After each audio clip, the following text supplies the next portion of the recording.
He'd be known as Black Eric. So you didn't Black confuse him Eric. with White Eric. Don't confuse him with And but that was the only time his identity mattered, was so you didn't confuse his name.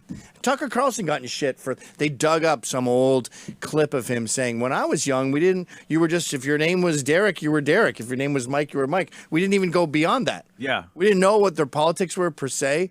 We were just busy like fucking, going swimming. Yeah, there were other things to do than argue about politics with people. It didn't define you, and now it defines you. I think we're back in the 50s.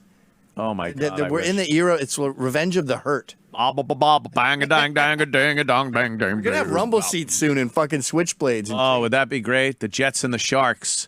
Like, we could dance in the streets. Antifa and fucking We could dance in the streets. And okay, here's a $1 trillion question I want to ask you, though. So when all this shit is going on, there's a lie like his asphyxiation was from the knee, and then you have the coroner report that says no, you did die of asphyxiation from fentanyl. You OD'd, your lungs didn't work.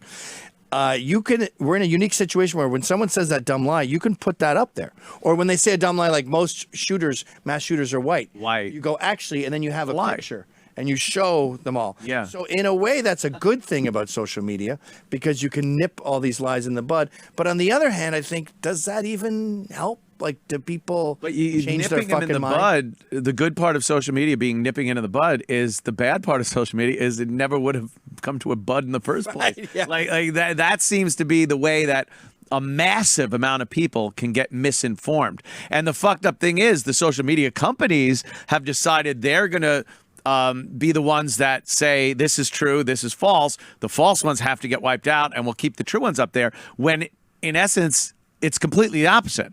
If you have the truth and facts and statistics, that is considered hateful and false. And then this fake narrative of, the police are dangerous, they're hunting black people, you can put that up as much as you want. That will never be taken down. So it's all if there was no Facebook, no Twitter, no Instagram. Oh, God, great. Would America be a better place? Yes. Yes.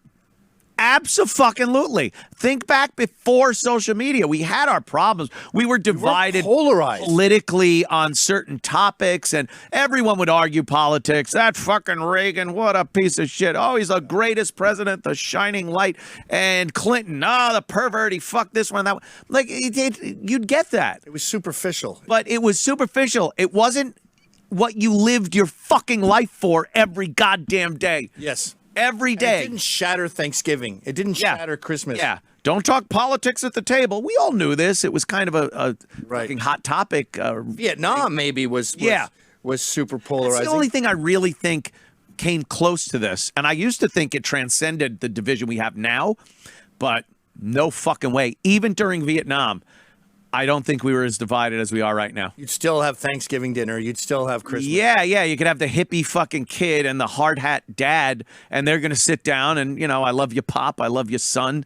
Now, you couldn't have the same people in the same fucking house. It's amazing how, like, with this split, this divorce, I'm sure you lost tons of friends. The divorce, yeah. Like, I love it. It's so some of them I get. Like David Cross, he never said, I'm not your friend anymore, but it just became obvious. It just happened. Like, if I left the Amish community, it would be obvious that the Amish people didn't want to be my friend anymore. Shun you. Right. Yes. And it was like, David Cross shunned you. I'm an Amish. So he never said it, but John Glazer, the comedian, he was like, I think we've arrived at this moment because of Trump, and we have to split. And I was like, what? Okay. Yeah, I was told. But then you get some others where you're like, you told way more racist jokes than me. Yeah. Why are you? And people who know you well, like my old nanny won't speak to me anymore. And she was fucking hilarious. We were bros. Or like this David's ex-fiance almost. We got along, and she was the raunchiest chick on earth. But then she's like, no, my fucking wife, who's a liberal, she got a call from her best friend going, I think I need to take a break from this friendship for a while. A break from this friendship. And your wife's liberal. She's an American Indian. Pro-choice. Pro-choice. And Lots of other stupid beliefs. But because of the guilt by association factor of her being your wife, she got to take a break from the friendship. And I'm like, so wait a minute. I texted her, actually. I had her number back from when we were friends. And I said, so what do you want her to do? Divorce me? Yeah. So my kids don't have a dad now in the name of justice. She would probably think that would be healthier for the family. So you've added good to the world by shattering a family? Yeah. How is that good? I've had comics that obviously it's kind of the unspoken part and the spoken part. I've had the unspoken where comics that I used to have on all the time just disappear. You don't see them. And for people to go, who, what? Look at the show. Yeah. See who hasn't been on, and you'll figure out who the fuck it is. You haven't had Patrice on in forever. Patrice is one of the biggest motherfuckers ever. That motherfucker will not do my show. He doesn't return any of your calls. No, not one call. And I've heard from other people, there is no fucking way he would do my show. I know. You guys were like this. So notice he cut you out of his documentary. He cut me out of his his autobiographical documentary. Patrice, if you're watching this right now, grow up. Thanks, Patrice. Fucking so. Yeah, some comics come on, some don't. I actually reached out to one of them, or had E-Rock reach out to one of these comics that used to go on the O&A show all the time. Very funny, loved having him on, and haven't heard anything back yet. So E-Rock's like, maybe you could text him and stuff. And I'm like, yeah, but how far am I going to go? Like trying to, hey, could you please do my show? Like, I don't give a fuck. Like Opie. Pleading to do my show. Did you? Yeah. Joe, I thought we were bras. I thought we were brother mans. I live near a beach. Oh, God, so embarrassing. And then he's trying to get, there was some Paris Hilton blow up. She was talking about how badly we treated her in the O&A days. I saw that, 10 years later. Yeah, 10 years later it comes up because she's in her 40s now, and, she's still going, that's hot. It's not. It's fucking... So you got Opie is going, hey, come on my show. We could talk about it. Oy. Oh, because he really just wants to hash it out. It's not that he wants Paris Hilton or anybody of note to be on his show.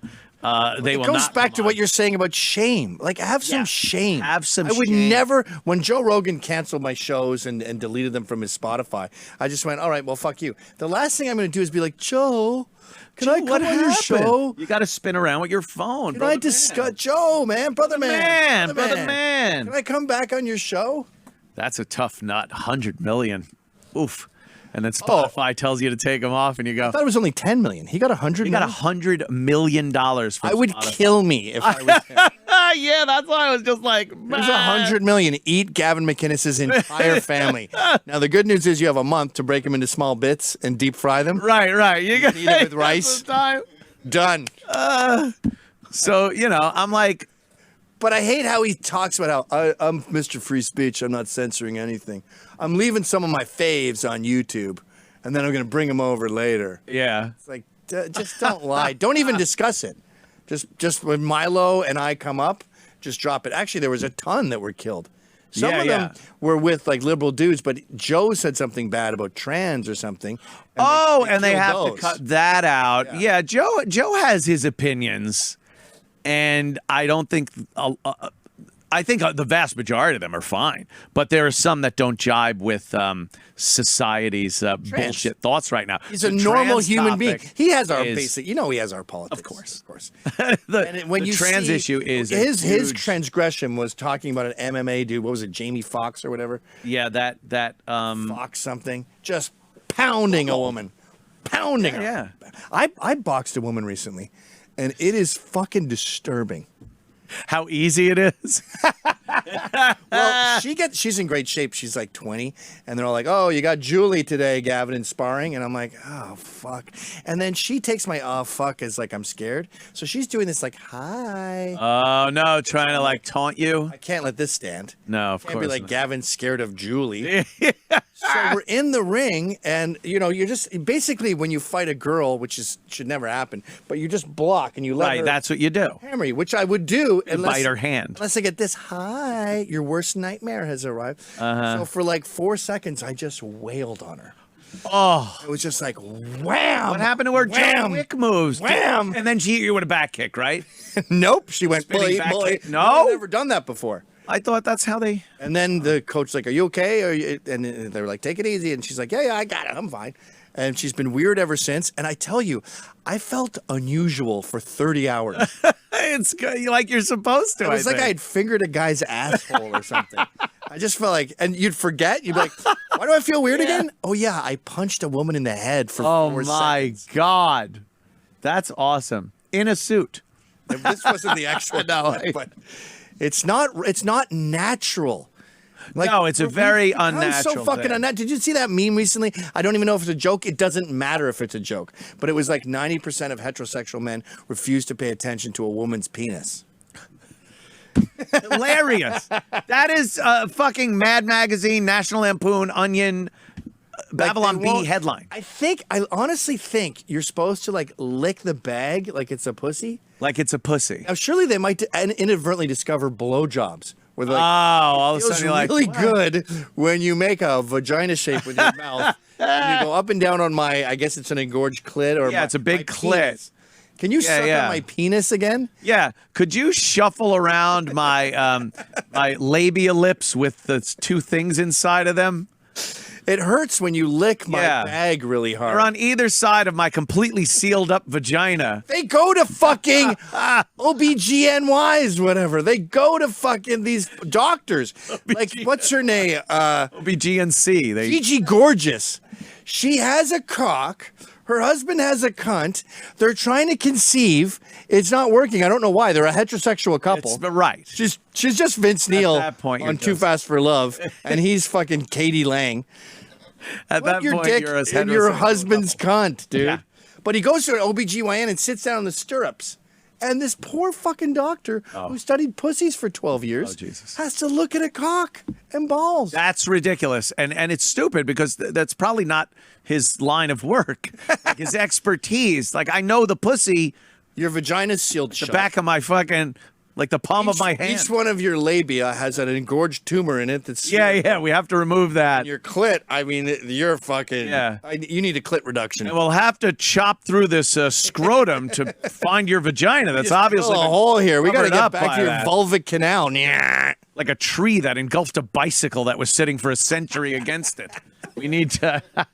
I think they have to, by law, these OBGYNs have to sit there and go, when was your last period? And then they get all pissy. Like, a while, none of your business. Yeah.